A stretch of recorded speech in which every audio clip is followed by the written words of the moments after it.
अगर बारिश इजाजत दे तो Pakistan will be taking on New Zealand tomorrow in the first game of the super एट्स।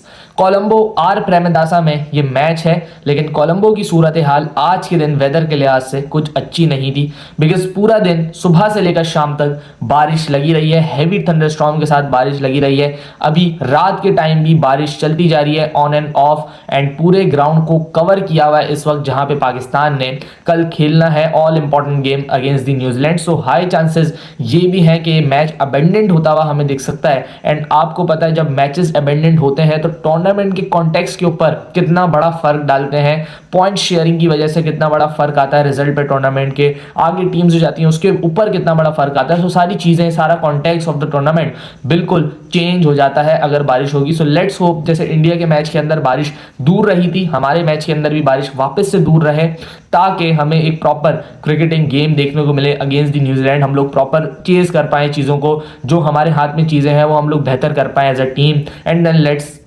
Wait and see कल क्या होता है। लेकिन अगर तो कल बारिश हो गई तो आई गेस थोड़ा सा नुकसान पाकिस्तान को जरूर हो जाएगा, क्योंकि अगले दो मैचेस बहुत ज्यादा अंडर प्रेशर पाकिस्तान खेल रहा होगा against England, against Sri Lanka, and वो दोनों तगड़ी टीमें हैं। तो पहला पंच जो है वो बहुत ज्यादा जरूरी है। अब थोड़ी क्रिकेट के ऊपर बात हो जाए वेदर से हटके, तो ये बहुत ज्यादा अच्छा हो जाएगा। न्यूजीलैंड एंड पाकिस्तान ये 8वीं दफा है वर्ल्ड कप T20 के अंदर जब न्यूजीलैंड एंड पाकिस्तान एक दूसरे को टेक ऑन करेंगे। श्रीलंका के अंदर ये दूसरी दफा है, 2012 में वो शानदार मैच हुआ था जो कि पाकिस्तान ने बड़ा क्लोज जाके जीता था। उमर गुल ने शानदार बॉलिंग की थी उस मैच के अंदर।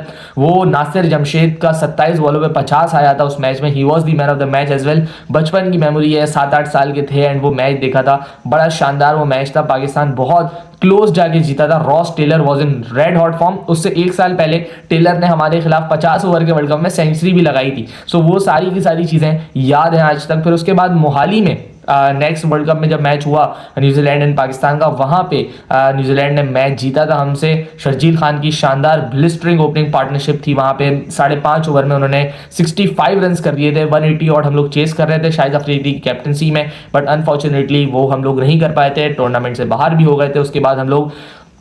लेकिन ओवर एंड ऑल अगर मैं रिकॉर्ड की बात करूं तो 7 गेम्स अभी तक हुए हैं, जिनमें से 5 पाकिस्तान जीता है एंड 2 खाली न्यूजीलैंड जीता है। तो एक साइकोलॉजिकल विक्ट्री हमारे पास मौजूद है रिकॉर्ड्स की, बट रिकॉर्ड जो होते हैं वो बुक्स के अंदर रहने के लिए ही होते हैं। एंड जो गेम बनता है वो ऑन द डे ही बनता है, फील्ड के ऊपर ही बनता है। एंड जो टीम अच्छा परफॉर्म करती है ऑन द डे वही मैच जीतती है। तो ऑन द डे की बात होती है किस तरीके से टीम शेप अप करती है। अगर मैं न्यूजीलैंड की साइड की बात करूं तो उनका जो ग्रुप देखा था हम लोगों ने, वो ग्रुप ऑफ डेथ समझ रहे थे हम, क्योंकि अफगानिस्तान भी एक बड़ी शानदार टीम है, उसके बाद साउथ अफ्रीका ऑलरेडी प्रेजेंट थी, 2 टीम्स हल्की थी यूएई एंड कनाडा, बट ये जो 3 टीम्स थी इनके दरमियान बड़ा अच्छा मुकाबला था। पहले मैच में जब न्यूजीलैंड को अफगानिस्तान ने 180 का टारगेट दिया और फिर इनके 20-30 रन पे 2 आउट भी कर लिए थे उन लोगों ने। सो वहां पे हमें लगा था कि मैच न्यूजीलैंड की पहुंच से बाहर होता जा रहा है एंड शायद गोयाना 2024 यहाँ पे रिपीट हो जाए। लेकिन बड़ी शानदार बारियां फिर लगाई ग्लेन फिलिप्स ने, टिम साइफर्ड ने, जिसकी वजह से बहुत बहुत जबरदस्त चेज न्यूजीलैंड करने में कामयाब हुआ था। 17.5 ओवर में 180 रन उन्होंने चेज डाउन कर दिए थे। उसके बाद यूएई को करीब भी नहीं आने दिया। Tim Seifert and Finn Allen ने जिस तरीके की दोनों ने बारी ली एज एन ओपनर, बड़े शानदार लग रहे थे। एंड उनका एक क्लियर रोल होता है कि हम लोग पावर प्ले को जाके लूटें एंड पावर प्ले में स्कोर करें, अपनी टीम को एडवांटेज दिलवाएं पावर प्ले के अंदर। So that is what they are playing for, power play लूटने के लिए। फिन एलन का वो शानदार रोल है, बड़ा तगड़ा बीबीएल में परफॉर्म करता हुआ आ रहा था। So everyone will be expecting from him को वो अच्छा परफॉर्म करेगा। टिम साइफर्ड भी एक अच्छी फॉर्म में है against Pakistan.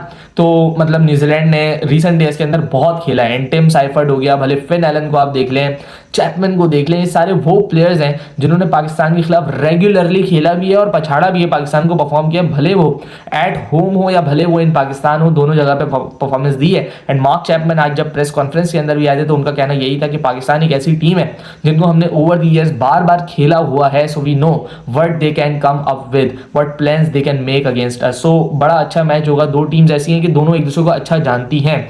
So let's see वो मैच फिर कैसा जाता है। उसके बाद अगर मैं बात करूं तो साउथ अफ्रीका के खिलाफ एक वाहिद गेम था जहाँ पे न्यूजीलैंड वो गेम हारा, एंड ऐसा गेम हारा कि वो शायद मैच के अंदर भी मौजूद नहीं थे। ओपनिंग गेट अगेन बड़ी शानदार हुई, बट उसके बाद से साउथ अफ्रीका ने चीज़ों को पकड़ा। 175 they only managed, and south Africa ने उसको फिर 16 साढ़े 16 ओवर में मैच को चेज भी कर लिया। दूसरी तरफ पाकिस्तान का कैंपेन हम सबको पता है, इंडिया के खिलाफ एक शर्मनाक हार थी 61 रन के मार्जिन से, लेकिन तीनों मैचेस जो कि स्मॉलर एंड वीकर साइड्स के अगेंस्ट थे वो हमने जीते थे। साहबजादा फरहान बड़ी शानदार परफॉर्मेंस, शादाब खान की 2 मैच में अच्छी परफॉर्मेंस भी आई थी। माइक हेसन ने जो प्रेस कॉन्फ्रेंस की उससे जो एक चीज़ लग रही है साफ साफ, जो वाज़ेह चीज़ लग रही है अभी तक, वो ये है कि माइक हेसन अनचेंज्ड 11 के साथ जाना चाह रहे हैं। जितनी भी बात उन्होंने की है आज की प्रेस कॉन्फ्रेंस में, अगर मैं उसको समराइज करने की कोशिश करूं तो नंबर 1 उनसे सवाल होता है अबरार का।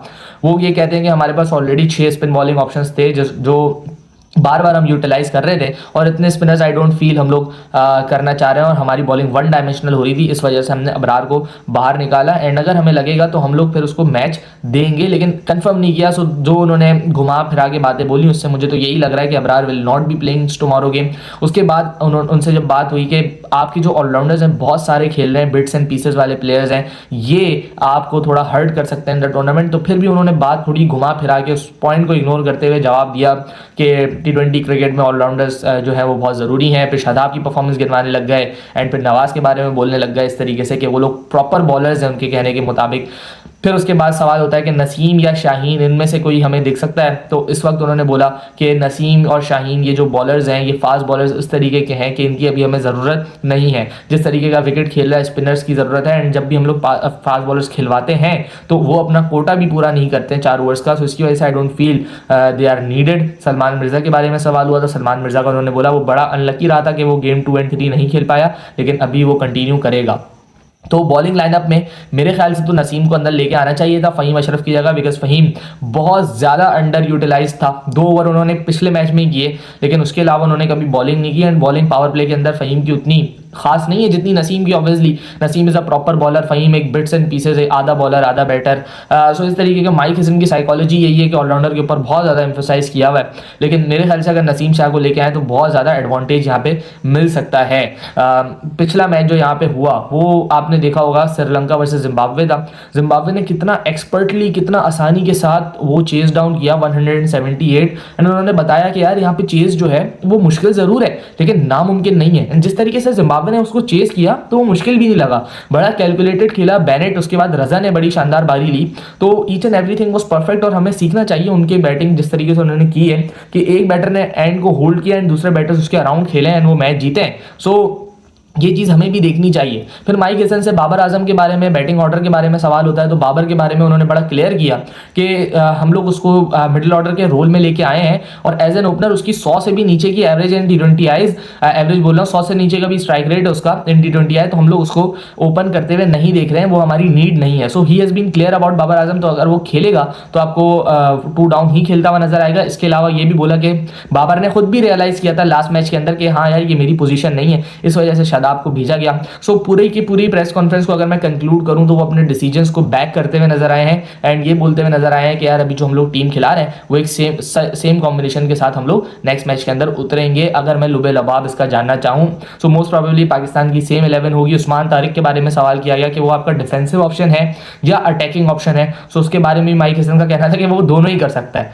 आप एक अपना जवाब देते हैं कि भाई मैं उसको कैसे इस्तेमाल कर रहा हूं। हमें पता है उस्मान तारिक के अंदर दोनों कैपेबिलिटीज हैं, but you are utilising Usman Tariq as a defensive option. अगर आप उसको 11 ओवर के बाद लेके आ रहे हो तो अगर तो आपने उसको अटैक करवाना है उससे, सो आप उसको right after the power play introduce करवाएं ताकि वो आपको फॉरन विकेट्स लेके दे। That is where you attack, वहां पे आपके पास फायदा होगा उस्मान तारिक का। बट आप अभी हम लोग जो इस्तेमाल कर रहे हैं उस्मान तारिक को वो एज अ डिफेंसिव ऑप्शन कर रहे हैं कि वो डेथ ओवर भी कर दे और मिडिल ओवर्स भी कर दे। सो मेरा ख्याल है उस्मान को थोड़ा बेटर यूटिलाइज करने की ज़रूरत है। और न्यूजीलैंड एक ऐसी टीम है, यट अगेन मैं कहूँगा कि हमने बड़ा खेला हुआ है न्यूजीलैंड को। सलमान मिर्ज़ा के अंदर पोटेंशियल है कि वो फिन एलन की विकेट ऊपर से ले सकते हैं। इसके अलावा अगर मैं बात करूँ तो बड़ी इंपॉर्टेंट यूटिलाइजेशन है ऑफ स्पिनर्स की, जिसमें सलमान अली आगा खुद भी होगा, साइम अयूब भी होंगे एंड उस्मान तारिक ऑब्वियसली होंगे, क्योंकि लेफ्ट हैंडर्स बड़े हैं इनके मिडिल ऑर्डर के अंदर। आप रचिन रविंद्रा को देख लें, मार्क चैपमैन को देख लें, सो ये वो प्लेयर्स हैं जो कि लेफ्ट हैंडर हैं। लेफ्ट हैंडर्स के खिलाफ ऑफ स्पिन का होना बड़ा लाजमी है। सलमान अली आगा को अपनी बॉलिंग पे थोड़ा सा कॉन्फिडेंस आया होगा, लेकिन उनको ज़रूरत पड़े तो बॉलिंग करनी चाहिए, साइम से बॉलिंग करवानी चाहिए उस मोमेंट्स के ऊपर जहां पे लेफ्टीज बैटिंग कर रहे हैं। वो जो मैचअप है वो बहुत दफ़ा वर्क भी किया है, हमेशा करता ही है। पालाकले की जो विकेट है उससे हम लोग एक्सपेक्ट यही करेंगे कि बॉल थोड़ा ग्रिप करेगा, रुक के आएगा, स्पिन करेगा बॉल थोड़ा शार्पली। लेकिन बारिश एक कंसिडरेशन है कि बारिश अगर हो रही हुई तो फिर आपके क्या फैसले होंगे, या मैच अगर छोटा होता है तो फिर आपके क्या फैसले होंगे। वो काफ़ी सारी चीज़ें जो पाकिस्तान को मद्देनज़र रखनी होंगी मैच शुरू होने से पहले। बस उम्मीद यही है कि मैच हमारा जो हो वो पूरा हो। और 11 के बारे में येट अगेन मेरी 11 अगर आप पूछें मुझसे तो फ़हीम की जगह नसीम मैं डालूंगा, बाकी सारी टीम को सेम रखूंगा। बट आई डोंट फील कि माइक हसन या सलमान अली आगा या पाकिस्तान मैनेजमेंट इस वक्त फील करती है कि नसीम शाह को हम लोग मैच दें। उनका कहना यह था कि जब पहला कहले यानी कैंडी जब वो लोग जाएंगे तो वहां पे हम लोग देख सकते हैं कि यार एक सीमर की अगर ज़रूरत हुई तो नसीम या शाहीन में से किसी को हम लोग बुला लेंगे, but for now not possible. उनकी प्रेस कॉन्फ्रेंस का लुबेलुबाव ये था, ऑब्वियसली कोई भी प्रेस कॉन्फ्रेंस में खुल के नहीं बोल देता कि ये प्लेयर खेल रहा है या नहीं खेल रहा। अबरार के बारे में भी सवाल हुआ तो उनका घुमा फिरा के यही जवाब था कि अबरार की जगह कल मुश्किल ही नज़र आ रही है। सो 11 जो है वो थोड़ी सी डगमगाती भी है, बिकॉज फास्ट बॉलर्स जो होते हैं ना यार आपके पास पिविटल और की रोल अदा करते हैं हर विक्ट्री में, हर लूज में। जब आपके फास्ट बॉलर फायर नहीं करते हैं, this is where your team basically lose the game. जैसे हमारा शाहीन अफरीदी परफॉर्म नहीं कर रहा था इंडिया के खिलाफ, 2 ओवर में 31 दिए, वहाँ से मोमेंटम टूटा हमारा। सो फास्ट बॉलर्स आर की।